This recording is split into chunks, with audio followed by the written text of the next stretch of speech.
নমস্কার, আমি টিয়া। আমার নতুন একটা ব্লগে স্বাগত। বন্ধুরা, তোমরা ভাবছো এত সেজেগুজে আমি কোথায় যাচ্ছি?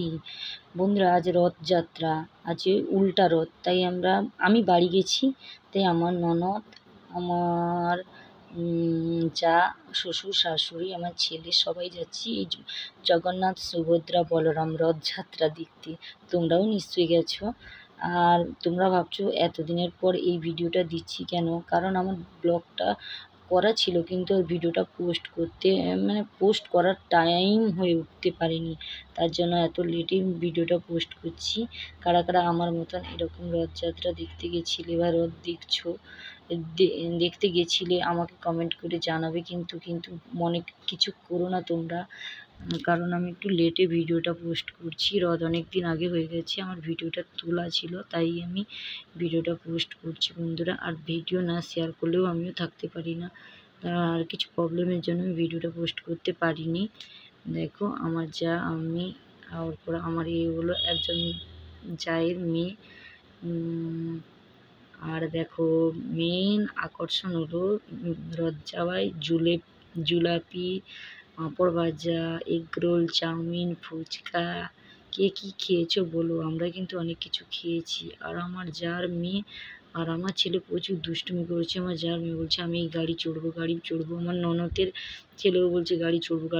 আমার ছেলে এটাই উঠেছে, কার্টুনটায় দেখাচ্ছি। এই যে আমার ছেলে, দেখো বন্ধুরা, খুব এনজয় করছে, ঘেমে গেছে তবুও কোনো কথা নেই।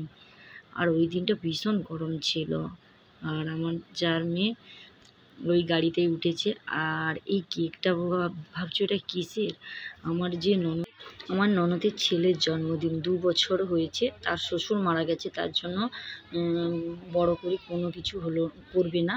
তাই সামান্য মন্দিরকেও যেতে পারেনি, সামান্য বাড়িতে একটা ছোট কেক এনে কেটে ফেলছে, যাতে বাচ্চাটা একটু মনে আনন্দ থাকে, মনটা একটু খুশি থাকে। তাই 2 বছর বয়স বলে 2 বছর একটা মোমবাতি, হ্যাপি বার্থডে গো, জোরে জোরে গো, happy birthday to you, happy birthday to you ছুচা, যা যা লাগে টু ইউ ছুচা, হ্যাপি বার্থডে টু ইউ ছুচা। কোচি দাদাকে দিলা ও পানি দিয়ে দিবা, মাকে জড়িয়ে দিচ্ছি।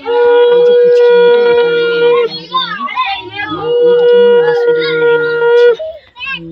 দেখতে দেখো, ওই যে পুচকুটা একে আমরা ভালোবেসে রাখি, সবাই ভালো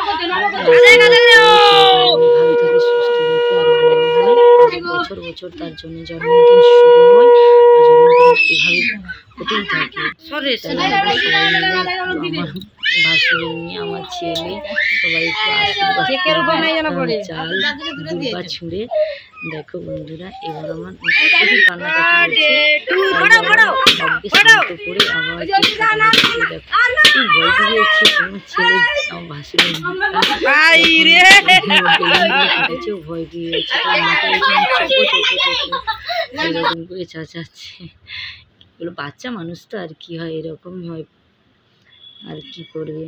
তাই দেখো কেক কাটা কমপ্লিট করে এই দেখো তার মাকে জড়িয়ে ধরছে, প্রচুর পরিমাণে ভয় পেয়ে গেছে। আর ওইদিকে আমার যার ছেলে আর আমার শ্বশুরমশাই বসে আছে খাটে। আর ও ছোটো বলে নামতে পারছে না, ওর মনটা চড়ক বড়ক করছে। আর আমার ছেলে ওর কাছে বেলুন নিয়ে এরকম করছে, যাতে ভয় করে, তার মনটা একটু আনন্দ লাগে, ভয় করে নয়। আর দেখো এবার আমি একটু সেজে গুজে গেছিলাম যে রথে, তাই ওখানে 2-4টা রিলস বানিয়েছি, তাই তোমাদেরকে একটু দেখিয়ে দিলাম। কিন্তু আমরা রথ দেখতে গেছি আমার বাড়ি থেকে 10-15 মিনিট 15 মিনিট হবে। অবশ্য আমরা হেঁটে কেউ যাইনি, সবাই টোটোতে গেছি, 10 টাকা করে নেয় আমার ওখান থেকে ওখান পর্যন্ত। আর ছোটো ছোটো বাচ্চাদেরকে নিয়ে গেছি, আর কি হেঁটে হেঁটে যাওয়া সম্ভব?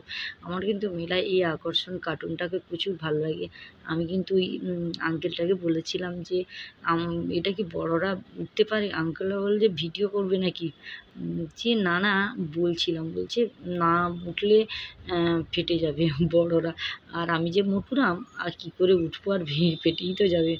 কারা কারা রথ গেছিলে? রথে জিলাপি, তারপরে পাঁপড়, ফুচকা, এগরোল, লস্যি, কে কী কিনলে বা কী খেলে আমাকে কিন্তু কমেন্ট করে জানাবে বন্ধুরা। প্লিজ বেশি করে লাইক, কমেন্ট, শেয়ার করবে কিন্তু। আমার ব্লগটা ভালো লাগে তো একটা সাবস্ক্রাইব করে দিও। দেখো আমি এই কার্টুনের সামনে অনেকগুলো সেলফি তুললাম, ফটো তুললাম। আর দ্বিতীয় কথা, আমার এই শাড়িটায় আজকে আমার এই মেকআপটা সিম্পল একটা হার পরেছি, একটা কানের পরেছি, একটু সিঁদুর, একটু টিপ আর একটা তাঁতের বড় পাড়ের শাড়ি পরেছি। যদি ভালো লাগে লাইক কমেন্ট শেয়ার, বাড়ি এসে কেক খেয়ে নিলাম। টাটা বন্ধুরা।